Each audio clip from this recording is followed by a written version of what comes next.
اعوذ باللہ من الشیطان الرجیم بسم اللہ الرحمن الرحیم۔ السلام علیکم۔ مبالغہ رائی یا غلط بیانی، آج اس ٹاپک پہ بات کرتے ہیں۔ اور جیسا کہ آپ جانتے ہیں کہ نبی پاک حضرت محمد صلی اللہ علیہ وسلم سے روایت ہے کہ ایک بار ایک مسلمان ان کے پاس آیا اور اس نے کہا جی کہ میں اس نے اپنی برائیاں بیان کی کہ یہ میرے اندر برائیاں ہیں، ان میں سے میں ایک کو چھوڑ سکتا ہوں، تو آپ مجھے کوئی ایک بتا دیں جس کو میں چھوڑ سکوں اور میری کوئی نجات ہو جائے۔ تو ان برائیوں میں 3 برائیوں میں سے ایک برائی جو تھی وہ جھوٹ بھی تھی۔ وہ کہتا ہے میں جھوٹ بھی بولتا ہوں۔ تو نبی پاک حضرت موسیٰ صلی اللہ علیہ وسلم نے اس کو ہدایت کی کہ تم جھوٹ چھوڑ دو۔ پھر یہ ہوا کہ وہ کوئی بھی برائی کرنے لگتا تو وہ سوچتا کہ بھی اگر میں نبی پاک کے پاس دوبارہ جاؤں گا اور وہ مجھ سے وہ پوچھیں گے تو میں پھر جھوٹ تو بول نہیں پاؤں گا۔ تو انہوں نے کہا تم نے یہ عمل کیا تو مجھے کہنا پڑے گا ہاں میں نے کیا، اور جب میں یہ کہوں گا تو ان کے سامنے مجھے کتنی شرمندگی ہوگی کہ وہ کیا سوچیں گے کہ اس نے یہ عمل کیا، یہ برائی کی، یہ گناہ کیا۔ اس کا نتیجہ پھر یہ ہوا کہ اس کے تمام جو گناہ تھے، تمام جو اس کی خامیاں تھیں، وہ ختم ہو گئی، ایک صرف جھوٹ سے اجتناب کی وجہ سے۔ ہمارے ہاں ایک جنرلی جو آبزرویشن میں آیا ہے کہ بعض علماء کرام اور بعض موٹیویشنل سپیکرز یہ مبالغہ رائی سے بعض کا بیان کرتے ہیں، اور اگرچہ یہ میں جب چونکہ بات کرنے لگا ہوں تو اس میں ہمارے چونکہ میں خود بھی موٹیویشنل سپیکر ہوں ایک، تو میرے جو کولیگز ہیں ہو سکتا ہے اس سے تھوڑے ناراض بھی ہو جائیں، اور علماء کرام سے میری ریکویسٹ یہ ہے کہ میں علماء کرام کا بہت احترام کرتا ہوں، وہ دین کی خدمت کر رہے ہیں، اور یہ ان کے حوصلے کی بات ہے کہ انہوں نے اپنی لائف جو ہے وہ وقف کی ہوئی ہے دین کی خدمت کے لیے، تو یہ ان کا بہت بڑا مقام ہے اللہ کے ہاں بھی، اور ہماری سوسائٹی کے اندر بھی بڑا احترام ہے اور بڑا ریگارڈ ہے۔ تو میں بھی ان کو دل سے ان سے پوری محبت کرتا ہوں اور ان کا بڑا احترام کرتا ہوں، لیکن میں یہ ان علماء کرام کے بارے میں بات کروں گا جو چند ایک علماء کرام ہیں، اور اس میں کچھ مشہور علماء کرام بھی ہیں جو مختلف میڈیا پہ آ کے اپنے ان کی خطابات بھی ہوتے ہیں اور لوگ بڑے شوق سے سنتے بھی ہیں۔ ہمارے ہاں مبالغہ رائی، اب اس میں شاید ان کے پاس ایک لاجک یہ ہوتی ہوگی کہ وہ لوگوں کو اٹریکٹ کرنے کے لیے، لوگوں کو موٹیویٹ کرنے کے لیے تھوڑی مبالغہ رائی کرتے ہیں تاکہ لوگ جو ہے اس طرف آئیں، رائے راست پہ آئیں، دین کے اوپر چلیں اور اپنی زندگی جو ہے اس کو کامیاب کریں تاکہ ان کو اس حساب سے ڈیویڈنڈ ملے۔ مثلا مثال کے طور پہ 2-3 عالم دین ایسے ہیں اور کافی مشہور عالم دین ہیں جو عام طور پہ جنت کا جب ذکر کرتے ہیں کہ جنت میں کیا ہوگا، تو کبھی تو کہیں گے کہ وہاں پہ ایسے ایسے درخت ہوں گے، اتنے اتنے فٹ اونچے ہوں گے،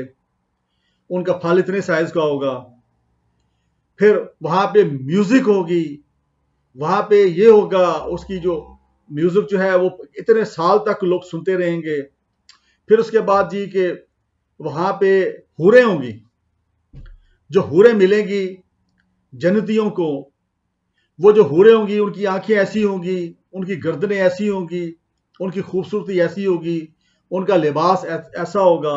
اتنے جوڑے وہ پہنیں گے، اتنے لباس وہ پہنے ہوں گے، اور جب وہ ایک گھومے گی تو ان کا جو لباس کا جو گھیرا ہے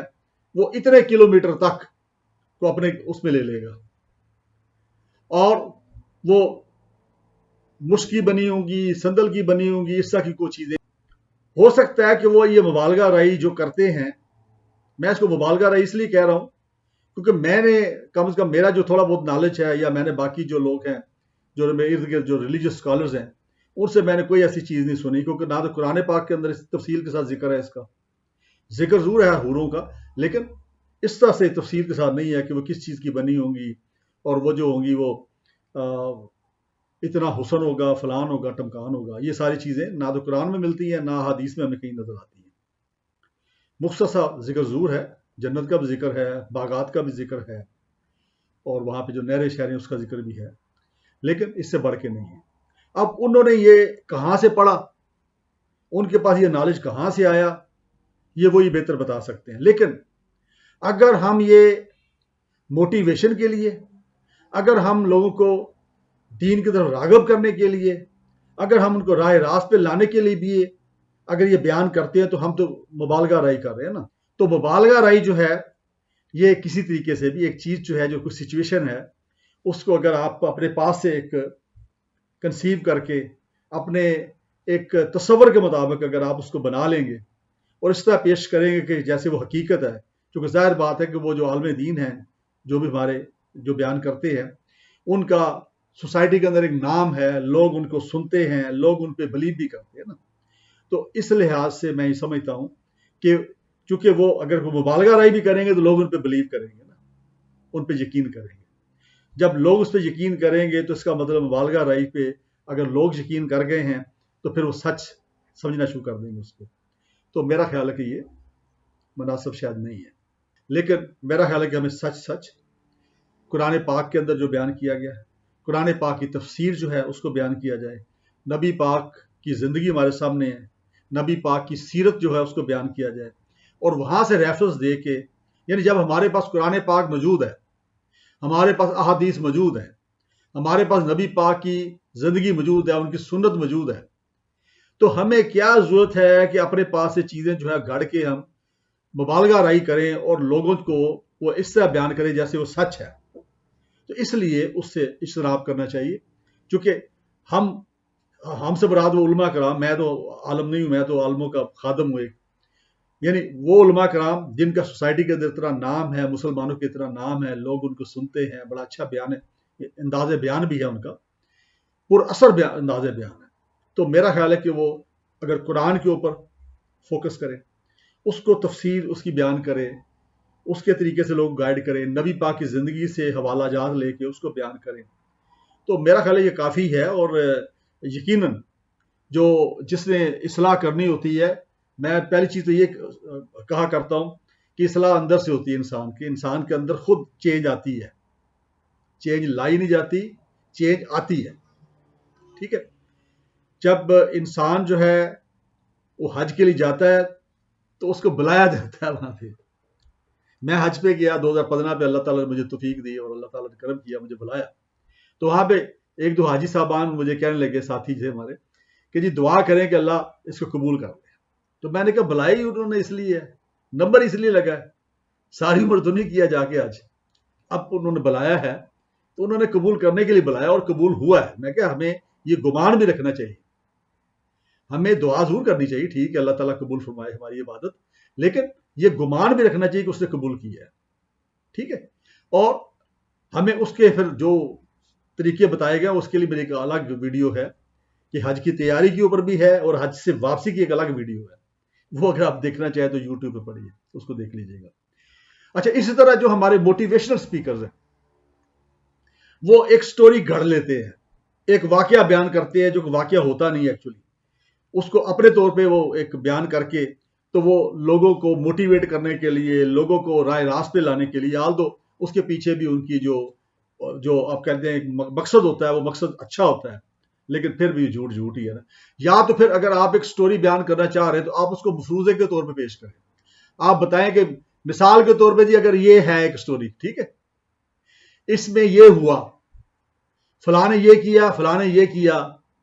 تو اس طریقے سے اگر کرے، یہ بتا کے کرے کہ یہ مفروضہ ہے. ہم کہتے ہیں سپوز اگر ایسا ہو تو اس طریقے سے. ہاں، اگر آپ نے ایک ایونٹ، میں نے اپنے موٹیویشن اسپیکر دیکھے ہیں دوست جو شروع ہوتے ہی ایک واقعہ سنانا شروع کر دیتے ہیں کہ جی میں 7 سال پہلے فلانی جگہ پہ تھا، وہاں پہ ایک فلانا شخص تھا، ایک فلانا شخص تھا، یہ تھا وہ تھا. اگر تو واقعی وہ تھا واقعہ تو پھر تو ٹھیک ہے، دیٹ شوڈ بی اپریشیٹڈ کہ وہ اپنے ماضی میں جا کے کوئی واقعات بیان کرے. لیکن اکثر یہ ہوتا ہے کہ وہ ہوتا نہیں ہے، بلکہ لوگوں کو کنونس کرنے کے لیے، لوگوں کو سمجھانے کے لیے ایک واقعہ بنایا جاتا ہے مفروضے کے طور پہ اور اس کو بیان کیا جاتا ہے. تو میں آپ کو بتاؤں کہ ایسے تمام کام جس میں نبی پاک کے فرمان کی خلاف ورزی ہوتی ہو، وہ چاہے اس کے پیچھے کتنا بھی نیک مقصد کیوں نہ ہو، میرے ایمان کے مطابق وہ جائز نہیں ہے. تو وہ چیز جس کے بارے میں نبی پاک کی طرف سے ایک واضح حکم آ چکا ہے، ہمارے لیے وہ قانون کا درجہ رکھتا ہے. اور ہمیں اس پہ عمل کرنا ہے اور اس پہ عمل کرنا چاہیے. اور ہم اگر موٹیویشنل اسپیکر ہیں تو ہمیں سوسائٹی میں ہم ایک الیٹ کلاس اللہ نے ہمیں بنایا ہے. اللہ نے ہمیں عزت سے نوازا ہے کہ ہمیں لوگ سنتے ہیں، ہماری بات پہ عمل کرتے ہیں، ہماری بات سے انسپائر ہوتے ہیں. تو ہمیں ان کو اپنے کردار سے، اپنے گفتار جو ہے ہماری، وہ ساری عین وہ ہونی چاہیے جو آئیڈیل ہے. میں آپ کو بتاؤں، اور آئیڈیل وہ ہے کہ جو قرآن پاک یعنی اللہ کی طرف سے جو کمانڈمنٹس آئی ہیں قرآن پاک کہ میں جو بتایا گیا اس کے مطابق ہو، جو نبی پاک کی ارشادات کے مطابق ہو، نبی پاک کی سنہ کے مطابق ہو. وہی آئیڈیل ہمارے سب کے لیے، اسی کو ہمیں فالو کرنا چاہیے اور فالو کرنا لازمی ہے. یعنی نبی پاک کے بارے میں کہا گیا قرآن پاک میں 2 جگہ پہ اس کا ترجمہ کر دیتا ہوں، اور بھی کئی جگہوں پہ کہا گیا ہوگا. ایک جگہ پہ کہا گیا کہ نبی اپنی مرضی سے نہیں بولتا، اس کو جو بولنے کے لیے کہا جاتا ہے وہی بولتا ہے. سو نبی پاک نے جو فرمایا، اس کا مطلب یہ اللہ کا حکم اس کے پیچھے تھا، اللہ کی تائید، اللہ تعالیٰ کی سپورٹ، اللہ تعالیٰ کی اجازت، اللہ تعالیٰ کی عزت اس کے ساتھ. اور ایک اور جگہ بتایا گیا کہ نبی تم کو جو کرنے کو کہیں وہ کرو، جس سے باز رکھے اس سے باز رہو. تو یہ تو حکم آ گیا. نبی پاک کا حکم جو ہے وہ قابل اطاعت ہے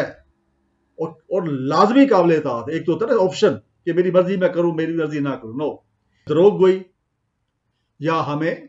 آپ کہہ لیں کہ جھوٹ سے کا سہارا نہیں لینا چاہیے. لوگوں کو اٹریکٹ کرنے کے لیے، لوگوں کو رائے راست پہ لانے کے لیے، لوگوں کو موٹیویٹ کرنے کے لیے دروغ گوئی جو ہے وہ کسی بھی شکل میں ہو وہ جائز نہیں ہے. ہمیں ایک مثالی شخصیت بن کے اپنے جن کو ہم بیان کرتے ہیں، جو ہمارے آڈینس ہوتے ہیں، جو ہماری باتوں کو سننا پسند کرتے ہیں یا فالو کرتے ہیں، ان کے سامنے ہمیں کوئی ایسی چیز، کسی ایسے ٹول کا سہارا نہیں لینا چاہیے